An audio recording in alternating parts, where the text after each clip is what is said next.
கழிச்சு நான் வீடியோ போடுறேன்னு நினைக்கிறேன். இந்த இடத்துல நான் அடித்த ஏசு மட்டும் பாருங்களேன், சரியான கேம் பிளே கொடுத்துருப்பேன். அப்படிப்பட்ட கேம் பிளே சத்தியமாக நான் இந்த மாதிரி கேம் பிளே இது வரைக்கும் என் வாழ்நாளில் நான் பண்ணதே கிடையாது.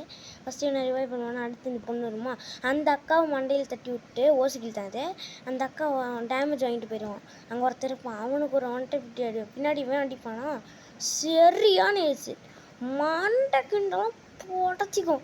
ஓகேங்களா, இந்த வீடியோ பிடிச்சிருந்துச்சின்னா மறக்காமல் நான் ரவுண்டாக 10 கிலோ எடுத்திருப்பேன். பாருங்கள், பார்த்துக்குங்க, 10 கில்லு கைஸ். யாரு கைஸ் இப்படிலாம் அடிப்பாருங்க, ரீப்ளே கூட பண்ணித்தரேன். நான் பார்க்குறேன், பார்த்துட்டு பேசணும்பா.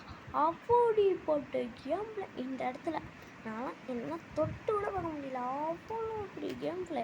ஓகே, இதோட இந்த வீடியோ முடிச்சிக்கலாம். ஓகேங்களா, ஏன்னா எனக்கு ஸ்கூல் இருக்குது. நான் காலங்காத்தால் எழுந்திரிச்சு போடுறேன். இங்கே பார்த்தீங்கன்னா இங்கே இப்போ 6 கிலோ தான் இருக்கும். இப்போ ஒரு 4 கிலோ எடுத்துப்பேன். ஃபஸ்ட்டு எனக்கு இப்போ 7 கிலோ மாறி இருக்கணும், ஏன்னா டவுனில் தான் இருக்குது. நான் டவுனை கிளியர் பண்ணிக்கிறேன். எனக்கு 7 கிலோ மாறிடுச்சா. அடுத்து இந்த அக்கா அடுத்து இவன், அடுத்து 2 கிலோ எனக்கு பதிவாகிவிடுது. அடுத்து இவன் தம்பி அடிப்பார். ஓகே தம்பி, வணக்கம் பாப்பில் அப்படின்னு 10 கிலோ பார்த்துக்குங்க. இதான் கைஸ் இந்த வீடியோ. ஓகே, இந்த வீடியோ பிடிச்சிருந்தா மறக்காமல் லைக், சப்ஸ்கிரைப் எல்லாம் பண்ணி விட்டு பாருங்கள். பை.